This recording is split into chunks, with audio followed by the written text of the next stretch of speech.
Ladies and gentlemen, welcome back. Big day for No Man's Sky news today. Firstly, we'll talk about the patch notes that was just released today for No Man's Sky's Day 1 patch for reviewers and Day 1 players. And secondly, I've got a message for reviewers for some of my concerns for reviews that'll undoubtedly be released this week for the game. So let's get started for both of those. Firstly, I'm not going to talk about any spoilers for what was mentioned in the changelog and the list of content and feature updates for No Man's Sky for the Day 1 patch. That's 1.03 for the patch version that's going to be releasing for the game. It's about 800 megabytes in size. So, not going to go over the list. You can feel free to do that yourself. I'll put that in the description below for you to read it if you'd like. Minor spoilers in there, nothing significant, nothing game-breaking, nothing that's going to, I think, hinder your experience for No Man's Sky. Little tiny stuff.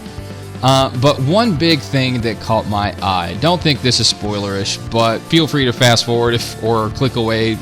This doesn't talk about the first patch for the first version of the game, but rather the next content update that they're working on for No Man's Sky. This is huge news, and if I ever had anything that I was kind of disappointed with No Man's Sky not having, was being able to base build or have some way of building or having your own base. Let's say you find a really sweet planet, you want to spend some time there doing mining, doing exploring, things like that, that you're not able to build your own base or have a way to sort of have a place to put your own inventory, right? That was a thing I really liked to do in Minecraft. I didn't really like to build large structures and things in Minecraft, but I like to build a shelter where I can go and deposit all of my inventory to hold for later, for crafting or for future need. So even though they're trying to push you towards the center in No Man's Sky, you know, sometimes I just don't want to go, right? I just want to enjoy the experience that the game has given me in that moment.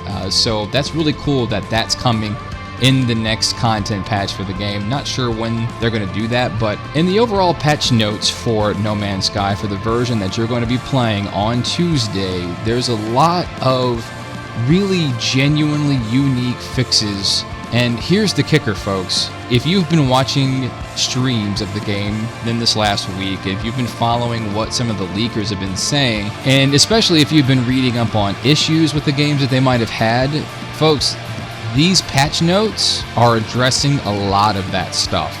And then adding just so many layers of different things. They're enhancing trading, they're enhancing inventory space, and allowing for more inventory to be held, which I've been watching some of the streams, and you can, and if you have, you'll know that inventory space is an issue, and in a game like this where mining and crafting is important, it kind of pays to have a little bit more room and not be so clamped down for inventory management. So that's going to be good stuff.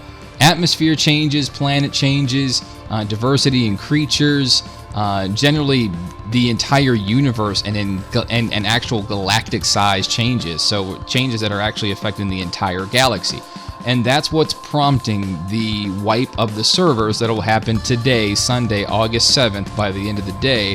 Hopefully, publications will have their review copies today or tomorrow to give a little bit of time for them to play it. So, gosh, this list is huge. Graphical changes. One thing they did say, though, that for the first content patch, there will not be a significant anti-aliasing control. So what that means is your image quality on the PlayStation 4 version is going to be a little light, unless they meant on the on the PC version. So unless it's on the PC version, PS4 version might have some jagged edges and might have a sort of jagged image quality. So good news that stuff is coming, but stability fixes, changes to space stations, network changes, ship scanning, flying over terrain. They addressed pop-in, and they doubled down on fixing the pop-in. So my observations of the game lately while watching streams was pop-in, and this is the actual geometry, not just the textures, but the actual geometries of mountains, hills, whatever. The pop-in has been significantly reduced already on foot. So you see the occasional pop-ins for shadows or textures happening, while on foot, but the majority of the pop-in actually happens when you're flying at higher speeds because you're not giving as much time for the LODs, the level of detail to generate, and so you're starting to see hills and mountains sort of build themselves in front of you. It comes with the territory, folks, but I can understand how that's distracting for some. So it's nice that they're addressing that. So also, one of the key points, they mentioned that they're going to be enhancing the writing of the lore. So there's a lot that's been done to overhaul that stuff.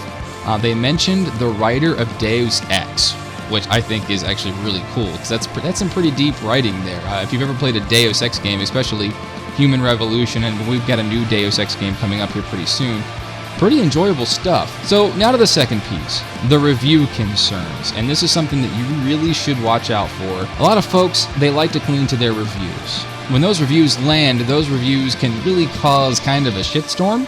I mean, if you look at the Uncharted 4 reviews, if there's even just one person negatively, or even seemingly negatively, like giving it a 7 or an 8, people have a problem with that, and that's unfortunate. But I mean, Uncharted 4 is a great game. Here's the issue: is right now no publication has an official review copy. If you are Kotaku or you are Polygon, and you have a copy of the game and you've been streaming it, that's not an actual reviewable copy. That's a game that they found in retail somewhere, and they purchased it, and now they're playing it on their own volition. Here's what you got to know: they are playing the game without the day one patch, and without Hello Games' permission to stream the game. So, in other words, they are a publication, and an email came down the pike on Friday night talking about an actual official embargo. The review embargo for the game ends on Monday the 8th at night, 9 o'clock Pacific Standard Time. Here's my concern. These publications, they like to release their reviews as quick as possible and get them out within a timely time frame because reviews are important to some folks. My problem with it is, and here's what you got to really watch out for: if people are releasing reviews too early, especially like before Wednesday, I've got an issue with that, because this is a pretty deep game. It's pretty big, it's got a lot to experience, and it's not something that's going to take you 5 to 12 hours to play and beat and get a full experience of like you would a Call of Duty, for instance. This is going to take time. So if you see reviews for the game start to pop up on Tuesday or even Monday night or on Wednesday, I would feel that those reviews probably did not have the proper full experience of No Man's Sky. So I would worry that they were either A, playing a majority of their review copy or their reviewable experience on a unpatched, non-reviewable copy of the game not sanctioned by Hello Games and Sony. Or they rushed it like hell to get it out to you so you can click and give their sites actual revenue for the fact that you clicked it. So be very wary of the early reviews, because I really question just how deep an experience that those reviewers had with the game that early. So with that, folks, don't take the reviews too seriously if they're too early, and wow, we have a lot to look forward to this week. So look back to the channel here this week for more content. I plan on making a couple of tutorials and things to help some of the newcomers to the genre when it comes to procedural survival games like No Man's Sky. So keep it locked here, and see you later.